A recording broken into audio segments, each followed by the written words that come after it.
สบายดีท่านผู้ชมตุมตามออนทัวร์เสนอในรูปแบบของกีฬามวยโดยเฉพาะแมนการซิงแซมวันแชมเปี้ยนชิพคู่ทับอิฐที่จะเว้าถึงนั่นก็คือคู่ของซูเปอร์เล็กพบกับนาบิลอานันต์ซึ่งทั้งสองก็เป็นคนไทยทั้งคู่แล้วก็จะมีการซิงแซมกันเกิดขึ้นแต่ว่าเบิ่งผ่านมาแล้วในมือเศร้านี่ทางซูเปอร์เล็กเพิ่นได้มีการสั่งน้ำหนักทั้งสองก็มีน้ำหนักที่ว่าผ่านเนาะแต่ว่าคาน้ำของซูเปอร์เล็กแบนบ่ผ่านเพราะฉะนั้นทั้งสองจะได้ซกกันแบบบ่มีการซิงแซมเกิดขึ้นตอนนี้เบิงนาบิล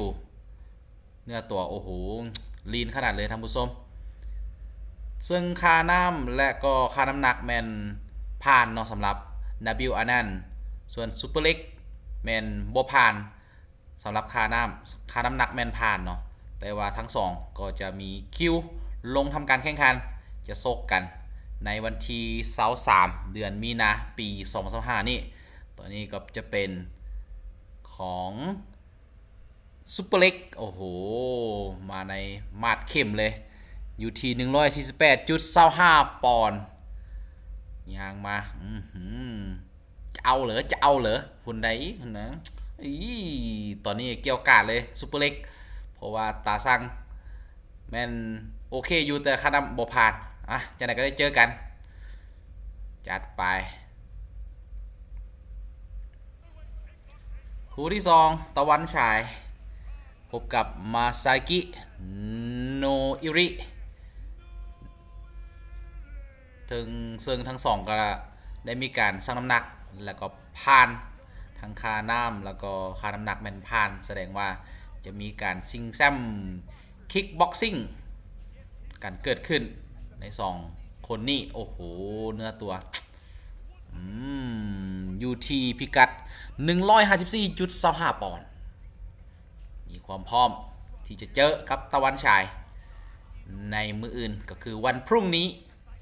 ทามาติดตามกันโดยเฉพาะแมนแอดมินซ่องตุ่มตามออนทัวร์ที่ว่าเป็นคนมักกีฬาหลายว่าจะเป็นเตะบานและก็กีฬามวยโดยเฉพาะ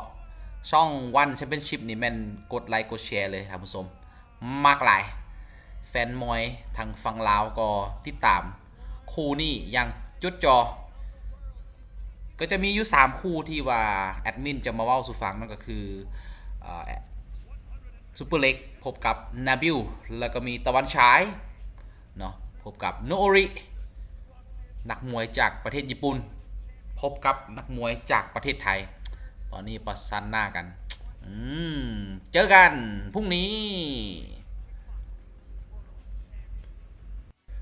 ต่อไปก็จะเป็นคู่เอกของงานในรุ่นฟลายเวทคิกบ็อกซิ่งซูเปอร์ไฟท์รถถังพบกับทาเครุรถถังจากประเทศไทยพบกับทาเครุจากประเทศญี่ปุ่นโอ้โหคู่นี้เป็นคู่เอกเลยท่านผู้ชมจะมีการชิงแซมกันในรุ่นนี้ตอนนี้ทาเครุได้ย่างขึ้นตะซังแล้วก็สั่งได้อยู่ที่134.75ปอนด์โอ้โหเนื้อตัวลีนขนาดพร้อมเบ่งกล้ามนักมวยเจ้าภาพจากประเทศญี่ปุ่นอ่ะย่างมารอท่าแล้วรอท่าคิวต่อไปผู้ที่จะออกมานั่นก็คือรถถังจิตเมืองนนท์จากประเทศไทยโอ้โหแอดมินมาขนาดเลยท่านผู้ชมรถถังจิตเมืองนนท์ซึ่งรถถังนี่ก็ผ่านมาเนาะก็มีการสั่งน้ำหนักประมาณ3เทื่อบ่ที่ว่าผ่านมาเนาะแมตช์ผ่านมาที่ว่าเพิ่นตกตาสั่งนะก็บ่ได้มีการเอ่อก็บ่ได้มีการก็คือมีการแข่งขันเนาะแต่ว่าจะบ่มีการชิงแชมป์เพราะว่าเพิ่นถูกยึดไปแล้วชิงแชมป์ก็เอิ้นว่าเข็มขัดเนาะแต่ว่าตอนนี้มีการชิงกันแน่นอนพบกันวันพรุ่งนี้วันที่23มีนา2025เจอกันเจ้าเนาะท่านผู้ชมแล้วก็นี่ก็เป็นคู่ที่จะต่อสู้กันในมืออื่นเอาเป็นว่าเขาพบกันในมืออื่นเนาะว่าท ทางทาเครุหรือว่ารถถังจะเป็นคนกำไซชนะไปอันนี้ก็จะมีการสัมภาษณ์กันเนาะท่านผู้ชมว่ามีความรู้สึกขึ้นแนวไหนแน่ประมาณเนี่ยสำหรับแอดมินก็จะบได้ให้